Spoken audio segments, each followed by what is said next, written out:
Hello everyone and welcome back guys to round 4 of season 5 of our F1 2020 My Team Career Mode, where today we're here back ready for the Chinese Grand Prix. Yes, episode 100 of this series. I cannot quite believe we've been able to make it this far here on F1 2020. You know, it's the furthest I've ever made it on any F1 career mode. So obviously, if you guys are still enjoying these videos, make sure you leave a like, get yourself subscribed as well. Yeah, a massive, massive thank you, obviously, to all of you for the continued support. You know, if you guys weren't watching these videos, liking them, commenting on them, and subscribing to the channel, you know, we wouldn't have made it this far on F1 2020. So for this weekend, I have gone with a special livery. I think we're going to try and word it as. Now, obviously, I play this game on Xbox still for this career mode, so I can't do any fancy mod stuff online. So we're rocking full orange. You know, orange has always been a team colour of this kind. It's sort of always been the colour that we like to represent on the Formula 1 games. So yeah, we've got a full bright orange car this weekend to celebrate the 100th episode of this career mode. And yeah, a massive, massive thank you once again to all of you that have continued to support on the channel as well. Obviously, if you're new around here, make sure you leave a like, get yourself subscribed if you're going to enjoy as well. We're trying to hit 15,000 subscribers at the moment, so yeah, if you could help us get one step closer to that, it would be greatly, greatly appreciated as well. But if you missed out on the last video from Vietnam, I would definitely recommend going back and checking it out. Episode 99 was certainly one to remember as well. There will, of course, be spoilers in 3, 2, 1 now. So, after leaving Vietnam last time, we did finally get our first race victory of the season on the board in very, very interesting circumstances in the end. But yes, certainly one thing that I needed to get stamped out nice and early on in the World Championship there. Verstappen still leads the way by just 5 points over myself, though with Lando Norris. Consistency really has been key so far for him, up in third place ahead of Pierre Gasly and George Russell there. You know, Lando and Gasly have been very, very consistent. George Russell has scored points in one Grand Prix. In fact, it's the only Grand Prix he's finished so far this World Championship. Constructors-wise, though, we're clean out front as well. You know, top 2 in the Drivers' Championship. We really have had 3 good races between Max and myself. And yeah, AlphaTauri still P2 ahead of Mercedes, McLaren, and Red Bull there as we head in towards the Chinese Grand Prix. A track that's often delivered some interesting races. Let's see if episode 100 here today is going to be a similar sort of story.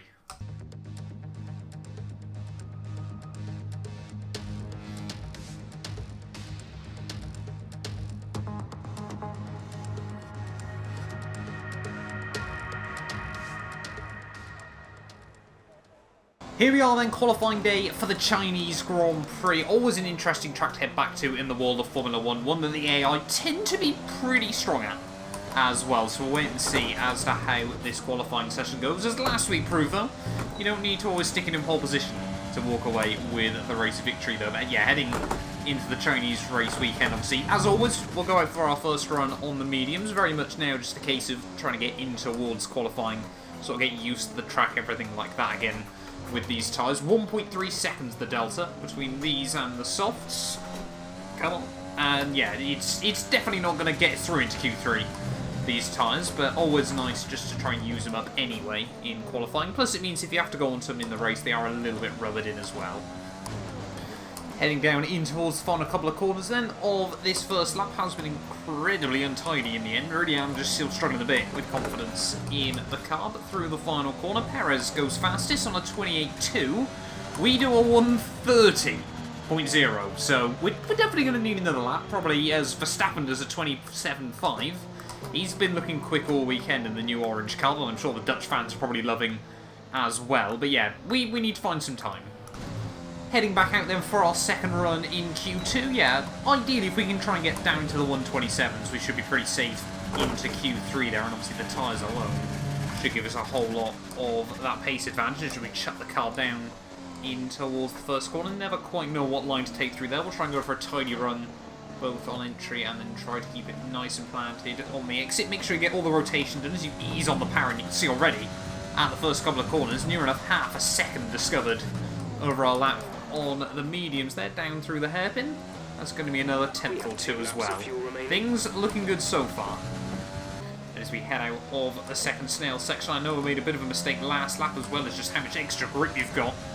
Just dictates completely how much momentum you can carry out onto the back straightaway there. 1.7 up at the moment, so if we can find another sort of 3/10 in the final sector, I'll be pretty happy, but that will still leave us about half a second behind our teammate Verstappen at the end of Q2. Let's just keep it nice and tidy, make sure we short shift the car just a little bit as we head in towards the final corner of the lap. Keep it nice and tidy, use all the exit curve, 2 seconds up, it is going to be a 1:27, and it only leaves us P7 though, with 5 minutes left on the clock. We might be a little bit closer to the cut-off zone than I really wanted to be. So right at the end of Q2 then, a big surprise here in the Chinese Grand Prix. A lot of cars able to find a little bit more pace there in the end, and obviously I wanted to try and keep our sets of soft compound tyres ready for Q3 there, and we've been knocked out of Q2 for the Chinese Grand Prix there. Pierre Gasly ended up going fastest on a 27.3 at the end of the session there, and yeah, like I said, we were only 4 tenths off our teammate in P2, an incredibly tightly bunched grid ready for Q3 here in Shanghai, but we're out in Q2 for the Chinese Grand Prix. We're going to have to try and slice our way back through from the middle of the pack. Hamilton as well falls to the wayside in Q2. They're still not seeming to gel with his Red Bull car there, but not what we needed for the 100th episode of this series. We will get fresh rubber though, so hopefully we can do what we did in Vietnam and try to slice our way back through the pack. It's time to find out which driver is up to the task of claiming the Chinese Grand Prix. We're here in Shanghai.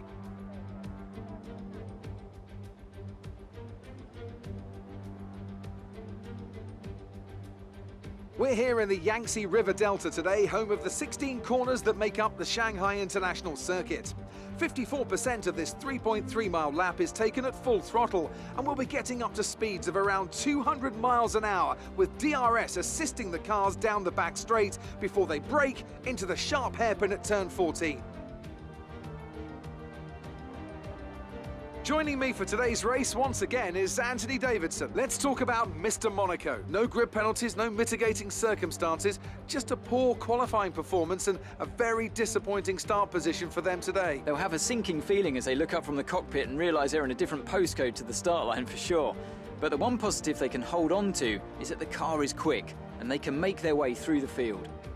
Let's run you through the driver grid order for today's exciting race. George Russell did very well in qualifying yesterday and will start today's race from pole position. And it's Pierre Gasly in P2. Looking at the rest of today's grid, we have Leclerc, Kvyat, Valtteri Bottas and Albon, Norris, Zhou, Sainz and Max Verstappen. They've taken a grid penalty. Mr. Monaco, Perez, Esteban Ocon and Hamilton, Raikkonen, Giovinazzi, Lance Stroll and Nobuharu Matsushita, King, Magnussen, De Vries and Nicholas Latifi.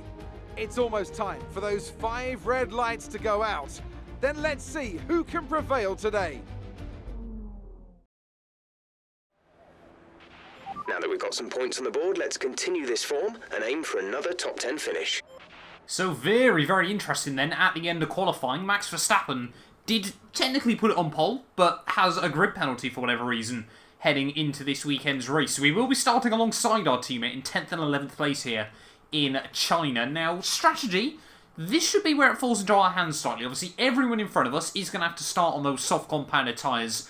Probably make 5, 6, 7 laps if they're lucky, and then diving in, probably have to go on the 2-stop ready for this race. We start on the mediums, and we're going to be trying to 1-stop this thing, so if we do get a safety car, that could very much shape this Grand Prix as well. We're going to go just over 2 laps under on... Just under 2 laps under or just over 2 laps under? We're going to go about 2.3 laps under on fuel ready for this one. So yeah, hopefully we can have a light car for the start there. And hopefully we can try and work with Max, carve our way through the field. You know, Mercedes, AlphaTauri is always looking quite quick, but whether reliability is going to come into it, we will wait and see as well. Then we're ready on the grid then. Round 4 of the season, episode 100 of our My Team career mode. The 5 lights are coming on now, and it is lights out, and away we go, ready for the Chinese Grand Prix there. Actually managing the wheel spin pretty well for once. As we head down in towards the first corner, need to keep it nice and tidy. We might travel up the inside of a couple of cars if we can. There we go, up the inside of our teammate as well as Carlos Sainz there, who also luckily was able to start on the medium compounded tyres. So we have made a couple of moves off the start of the Grand Prix. We do need to be aggressive at the start whilst we can. As we head down in towards Sector 2, there you can see Guan Yu Zhou obviously in his Ferrari, in his home Grand Prix. He had a better qualifying than he's done in the opening reigns. As we try and sneak up the inside there, he's going to get the run on the exit of the corner there. And look at the Ferrari romp up the hill in towards the next couple of corners there. Obviously Guan Yu Zhou will have a little bit of extra grip on those soft tyres, but we've still got a lot of just general aerodynamic performance in the car there. Up the inside we go and up into P8 here of the Chinese Grand Prix off the start there. So a decent start for ourselves. I think our teammate Verstappen has only lost the one place to me off the start, but we are the highest medium compound runner there as Lando Norris gets a bit squirrely out of the snail section, but a decent start. Lando Norris, you can just see there as we head out of the snail section once again, just the back end of that McLaren really bobbling around at the moment there as we try to get a decent run on him out onto the back straight. Guan Yu Zhou and his Ferrari doesn't seem to be able to apply much pressure to us from behind as well there, so nice obviously that we can just focus on all the cars in front of us in this Grand Prix. But George Russell leads the way as we head towards the end of lap 2. He's obviously looking to try and make it his second race win in 4 races this season. Obviously him, myself and Max all with 1 apiece in the opening 3 rounds of this World Championship. Could we see our 4th different winner today? I'm sure Gasly would like to finally get AlphaTauri's first win in this series. I think 6 teams have won Grand Prix now in this career mode. Obviously ourselves, Mercedes, Ferrari, Red Bull. McLaren have obviously won 1 race. Renault have also won one race as well. I think it is, and Racing Point have obviously won a race, before I forget. So I think it is, yeah, just AlphaTauri and the backmarker 3 teams who are yet to win a Grand Prix in the 100 episodes of this series. So maybe, just maybe, today's AlphaTauri's day. I'm hoping, though, as it is our 100th episode, that we can try and slice our way through. In towards the final sector of lap 5 though, haven't really been able to make any particular inroads on Lando Norris just in front of us. As you can see, every time seems to just be driving that McLaren on the ragged edge out onto the back straightaway here. But yeah, very, very intrigued to see when everyone's going to start pitting in onto their second set of tyres here, and also what tyres they're going to go onto. Was Orlando a little bit early there. We thought about going for the send up the inside, but I was a bit worried the McLaren man would just turn in on me. And it looks like Daniel Kvyat is going to be the first to blink, as well as Bottas and Lando Norris there for good measure at the end of lap 5. So we are going to get a little bit of clear air as Albon now the man just in front of us. But yeah, 5 cars from 5 different teams inside the top 5. 6 cars, 7, 8 cars? 8 cars from 8 teams inside the top 8 now in this Grand Prix.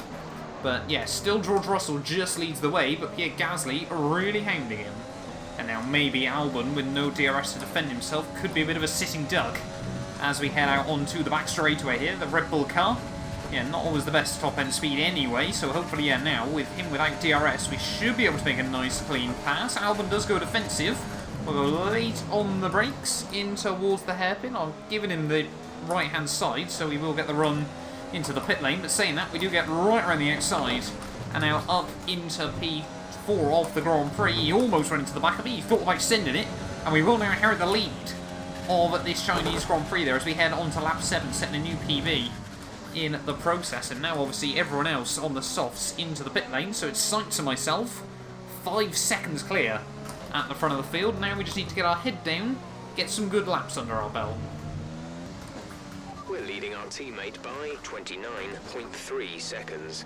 Christ, 9 laps in, Max Verstappen already 29 seconds behind us in this Grand Prix. I mean, he got held up by Guan Yu Zhou and Sainz at the start, whilst he was already on a bit of a bot strategy, unfortunately. If you know you've got grid penalties, there was really no point in trying to get into the top 10 here at Shanghai, as those soft compound tyres really do just hit a wall incredibly quickly. And this is what I mean about how these next few laps are going to be absolutely critical here. You know, if we can keep our head down, we're building up a good gap over Sainz, still lap after lap, and just trying to hit consistent laps, hit our braking points all nice and tidy, then hopefully we should be pretty safe towards the front of the field still. And obviously they will have to pit not long after we come back out.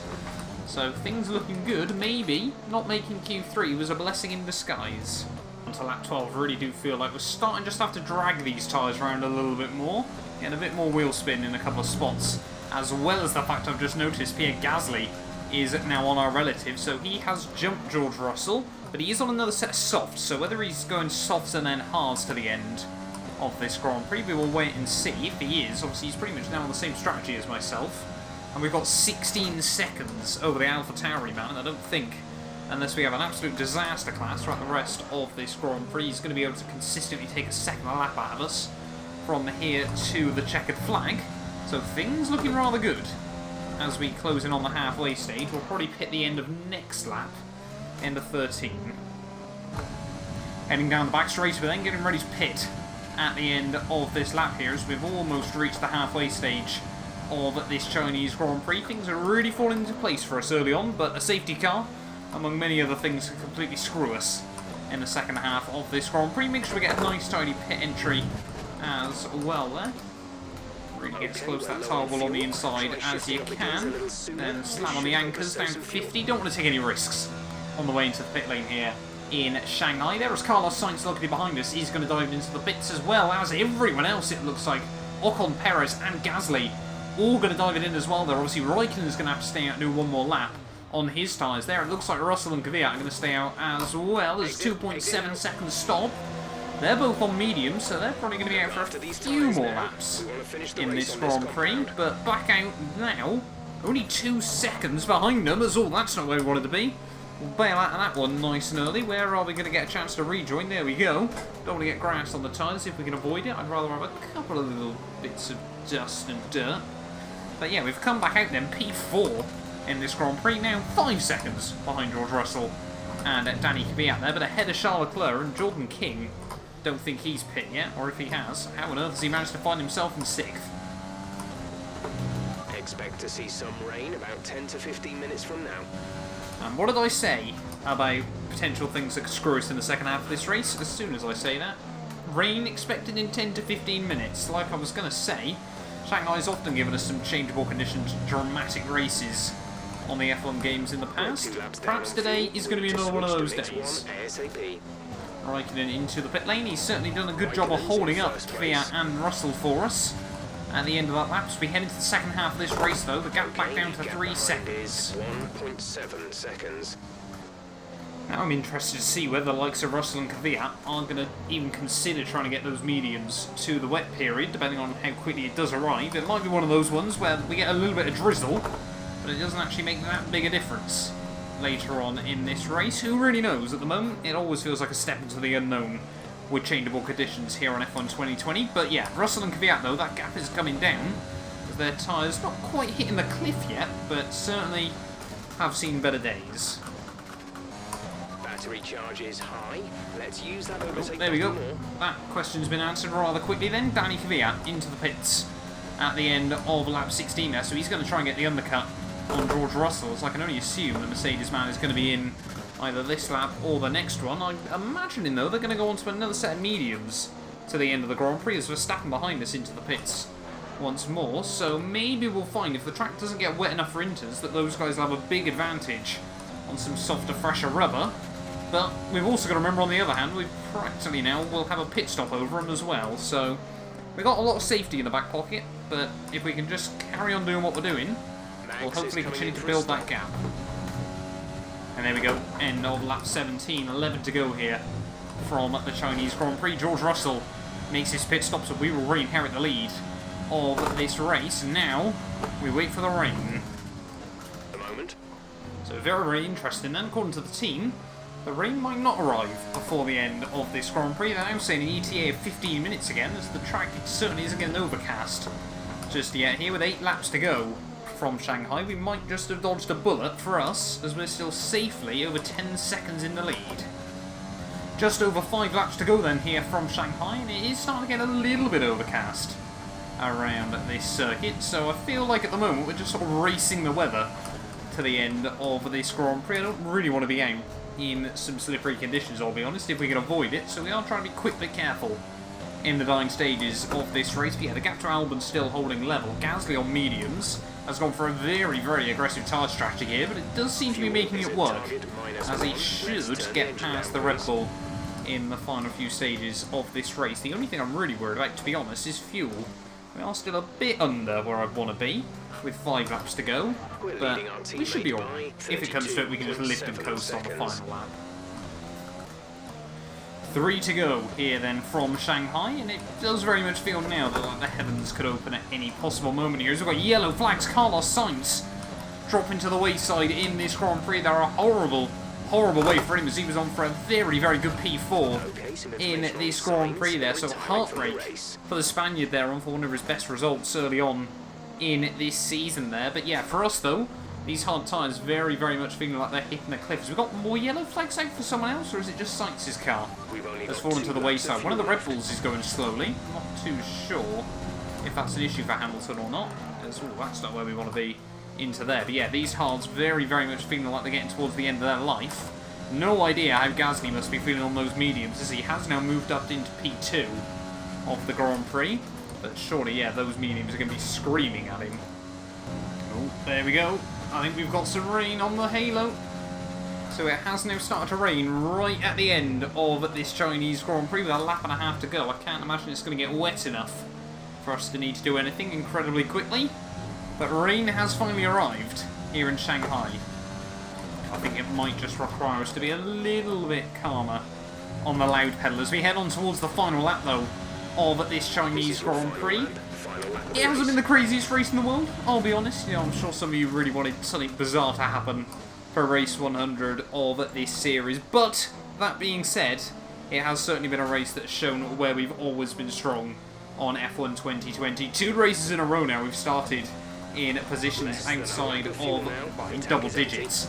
And it looks like 2 races in a row we are going to be able to walk away with the Grand Prix victory nonetheless. This one, no safety cars came in for us, luckily. It wasn't like last time out where we took a big gamble on the safety car and it really paid off for us right at the end. It was just China's weird strategies at the end of the day that looked like they're going to win us the Grand Prix here. Starting outside the top 10 often is a blessing around this circuit, especially when you've got probably still the fastest race car at the moment. You know, we can really just make that work, stretch our legs out. Verstappen, unfortunate early on, got held up in a couple of situations there. I think he's barely inside the top 10 actually, looking at it at the moment. He must be in sort of 8th or 9th place late on in this Grand Prix there. But another good drive by the looks of it from Pierre Gasly there. It looks like it's going to be 3 Honda powered cars from 3 different teams on the podium there as well. It just goes to show the massive improvements Honda have made with their engines over the last few years, and once again proven the gamble we made this season has paid off. It's going to be the 3rd win of the season for 212 Motorsport. We're going to become the first double winner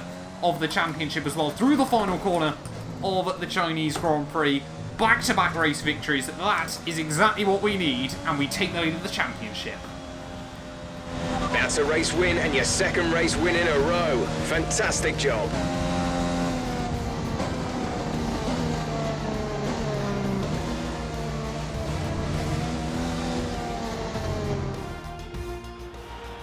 There'll be many smiles at the factory after that one. A great race and a real team performance to take the win here in Shanghai.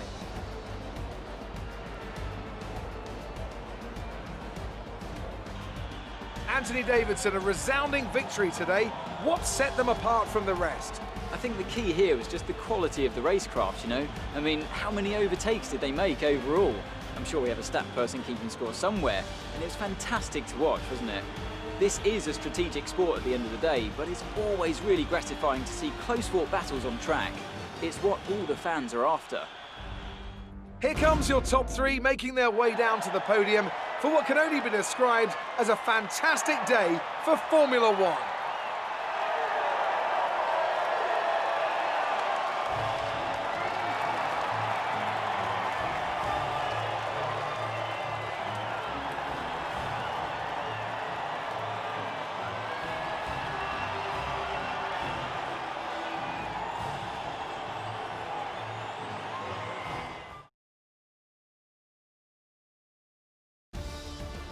So, let's review the drivers' standings. Mr. Monaco takes over the lead of the Drivers' Championship. Now, let's discuss, Ant, who would you say is a contender for Driver of the Day? Let's give it to Esteban Ocon. That was a commanding performance today. Very impressive indeed. It's time to see how things are shaping up in the Constructors' Championship. The current leaders continue to extend their lead at the top. There was also a strong showing from the Mercedes team today as they make their way up the standings. Well, that was certainly an incredible weekend of racing. Be sure to join myself and Ant for more exciting Formula One action soon. Well, there we are then, guys, the end of the Chinese Grand Prix. And yeah, once again, another race where, I think, what was it, Pierre Gasly was the only man in the top 14. In fact, Pierre Gasly was the only man in the entire grid to finish where he started in that one. Just goes to show how much the Chinese Grand Prix circuit does generally create some good racing, despite me not being a particularly big fan of the circuit there. But yeah, strategy really did come into it. 11th place is always a blessing around this circuit, and yeah, the win on the one-stop strategy there ahead of Pierre Gasly there. It was incredibly quick, and yeah, incredibly good job to make those tyres last as well. They're 2 softs and a medium stint. Yeah, I was very, very surprised he had the pace he did towards the end of the Grand Prix there. And yeah, more solid points for the AlphaTauri driver there. Albon doing very, very well to get up into P3 as well. They're in the Red Bull in the end. I'm sure a lot of questions are being asked back at the team as to why AlphaTauri are outperforming those guys. So hopefully we'll see Red Bull making big, big gains over the course of the season there. Esteban Ocon does come through for P4 from 13th on the grid there. Another good drive by him, as well as Sergio Perez there, 12th to 5th when all is said and done. Danny Kvyat, another solid performance for AlphaTauri. That cannot be taken away from him as well there, but like always, just doesn't seem to quite have the same pace as Pierre Gasly there. Russell down in 7th, I'm sure a bit gutted with that result in the end there. I'm sure he'll be questioning the team's choices, and obviously just missed out 1.4 off Esteban Ocon in 4th place there. Max Verstappen down in 8th place. He did a good recovery drive considering, he was pretty much botched before the race even began there, ahead of Charles Leclerc there. But Hamilton picking up one solitary point as well there. But Valtteri Bottas still has only scored points once this season, and he hasn't had any DNFs yet. It's just been bad strategy, bad luck, and, I don't know, general lack of pace from Bottas on Sundays, as he finished P11 there just ahead of Lando Norris. Raikkonen should have scored a point in that Grand Prix. I'm not too sure. Why did Kimi Raikkonen have a penalty in that one? It was for ignoring yellow flags, apparently. So very, very interesting from Kimi there. As you can see, myself, Giovinazzi, and Lance Stroll all got warnings as well in that Grand Prix. But further down the order, though, you can see Guan Yu Zhou, unfortunate in his home Grand Prix there, just didn't quite have the pace in the end, but still, you know, a notable result for Guan Yu Zhou as he slowly builds up his Ferrari Academy experience. He gets more experience on the board. You know what I'm trying to say as well there. Stroll in 15th, always just very, very quiet and disappointing in these races, ahead of obviously all the back marker cars there in the end, with Sainz the only man not to make it to the checkered flag. Championship-wise, though, we move up to the top of the standings by 15 points over our teammate Max Verstappen there. Gasly back up to P3, rightfully where he deserves to be as well. They're 10 points clear of Alexander Albon there in 4th. Lando jumps down to P5 ahead of George Russell. Kvyat holds on to 7th there ahead of Ocon, and Bottas there with Charles Leclerc dropping down to 10th place there. 3 points ahead of Sergio Perez, who gets back past Stroll, Hamilton and Sainz, as well as Guan Yu Zhou and Kimi Raikkonen there. So a good result in for Sergio Perez. Actually, that's his first points on the board over the course of this season. Does now just mean it is Raikkonen and the back market cars still yet to score there. Constructors-wise, we further extend the lead at the top there. AlphaTauri solidified P2 there as Mercedes re-jump Red Bull. McLaren very, very close behind still as well. They're in 5th place ahead of Renault Racing Point, and Ferrari now are worst of the point-scoring teams as well there. So not going well for those guys early on this season, down in 8th place there. But thank you all so much for watching this video nonetheless. If you have enjoyed, do make sure you leave a like. Get yourself subscribed as well. And yeah, we will be back very, very soon, ready for round 5 of the season. We've had a couple of good results carving our way through the pack, but I don't think that's really going to be possible when we head back to Europe ready for the Dutch Grand Prix. You guys do not want to miss it. A big thank you to our channel members for making these videos possible. You can be featured in these end clips as well as granted access to some other exclusive perks for just £1 a month by clicking the join button below.